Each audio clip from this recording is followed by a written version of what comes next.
ತಮಿಳುನಾಡಿನಲ್ಲಿ ಮಳೆ ಅಬ್ಬರ ಶುರುವಾಗುತ್ತೆ. ಭಾರಿ ಮಳೆಗೆ ಕೊಚ್ಚಿ ಹೋಯಿತು ಪಳನಿಯ ಮುರುಗನ ಭಕ್ತರಿಗೆ ಮಳೆ ಹೊಡೆತ. ತಮಿಳುನಾಡಿನಲ್ಲಿ ಈಗಾಗಲೇ ಮಳೆಯ ಅಬ್ಬರ ಶುರುವಾಗಿದೆ. ಒಂದು ಮಳೆಗೆ ನೂರಾರು ಅವಾಂತರಗಳು. ಭಾರಿ ಮಳೆಗೆ ಕೊಚ್ಚಿ ಹೋಯಿತು ಪಳನಿ ಅತ್ಯಂತ ಖ್ಯಾತಿ ಪಡೆದಿರತಕ್ಕಂತಹ ಒಂದು ದೇವಾಲಯ. ಪಳನಿಯ ಮುರುಗನ ಭಕ್ತರಿಗೆ ಮಳೆ ಆರ್ಭಟ. ಮುರುಘ ದೇವಸ್ಥಾನಕ್ಕೆ ಹೋಗೋರಿಗೆ ಮಳೆ ಹೊಡೆತ. ಭಾರಿ ಮಳೆ ಆಗ್ತಾ ಇದೆ. ಮುರುಘಸ್ವಾಮಿ ಬೆಟ್ಟದ ಮೇಲಿಂದ ಹರಿದ ಹೊಳೆ ಅಂತಾಯಿತು ಪಳನಿ ಬೆಟ್ಟದ. ನೀವು ಗಮನಿಸ್ತಾ ಇದ್ದೀರಿ, ಇದು ಮುರುಘ, ಈ ಮುರುಘನ ದೇವಸ್ಥಾನ ಅಂತ ಹೇಳಿದ್ರೆ ಆ ಭಾಗದ ಜನರಿಗೆ ಎಲ್ಲಿಲ್ಲದ ಭಕ್ತಿ. ಸೊ ಅಲ್ಲಿಗೆ ಸಾಕಷ್ಟು ಭಕ್ತಾದಿಗಳು ಬರ್ತಾರೆ. ಇದು ಹತ್ತಿಕೊಂಡು ಹೋಗುವಂತಹ ಒಂದು ಮೆಟ್ಟಿಲು ಭಾಗ ಅನ್ನಿಸ್ತಾ ಇದೆ ದೃಶ್ಯ. ಸೊ ಈ ಭಾಗದಲ್ಲಿ ಮಳೆ ಹೊಳೆ ಥರ ಹರಿತಾ ಇದೆ.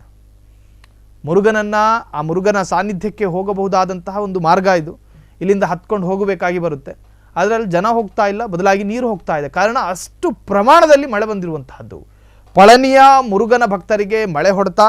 ಮುರುಘ ದೇವಸ್ಥಾನಕ್ಕೆ ಹೋಗೋರಿಗೆ ಮಳೆ ಒಂದು ರೀತಿಯಲ್ಲಿ ಕಾಟ ಕೊಡ್ತಾ ಇದೆ. ಮುರುಘಸ್ವಾಮಿ ಬೆಟ್ಟದ ಮೇಲಿಂದ ಹರಿದ ಹೊಳೆಯಂತಾಯಿತು ಪಳನಿ ಬೆಟ್ಟದ ಮೆಟ್ಟಿಲುಗಳು.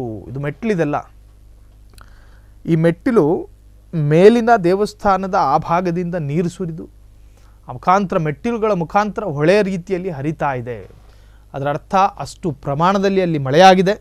ಒಂದು ಕಡೆ ದಿಕ್ಕೆಟ್ಟ ಅಲ್ಲಿನ ಭಕ್ತರು, ಜೊತೆಗೆ ಪಳನಿ ದೇವಾಲಯದ ಆಸುಪಾಸಿನ ಊರವರು, ಆ ಭಾಗದ ಜನ ಕೂಡ ದಿಕ್ಕಾಪಾಲಾಗಿದ್ದಾರೆ. ಕಾರಣ ಆ ಪ್ರಮಾಣದಲ್ಲಿ ಮಳೆ ನೀರು ಹರಿದು ಬಂದಿರತಕ್ಕಂತಹದ್ದು.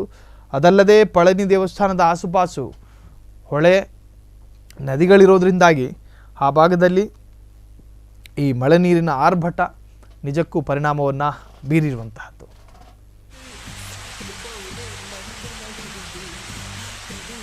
ಕ್ಷಣ ಕ್ಷಣದ ಸುದ್ದಿಗಳಿಗಾಗಿ ಫ್ರೀಡಂ ಟಿವಿ ಸಬ್ಸ್ಕ್ರೈಬ್ ಮಾಡಿ, ಲೈಕ್ ಮಾಡಿ ಹಾಗೂ ಫಾಲೋ ಮಾಡಿ. ಹೊಸ ಸುದ್ದಿಗಳ ನೋಟಿಫಿಕೇಶನ್ಗಾಗಿ ಬೆಲ್ ಐಕಾನ್ ಮೇಲೆ ಕ್ಲಿಕ್ ಮಾಡಿ.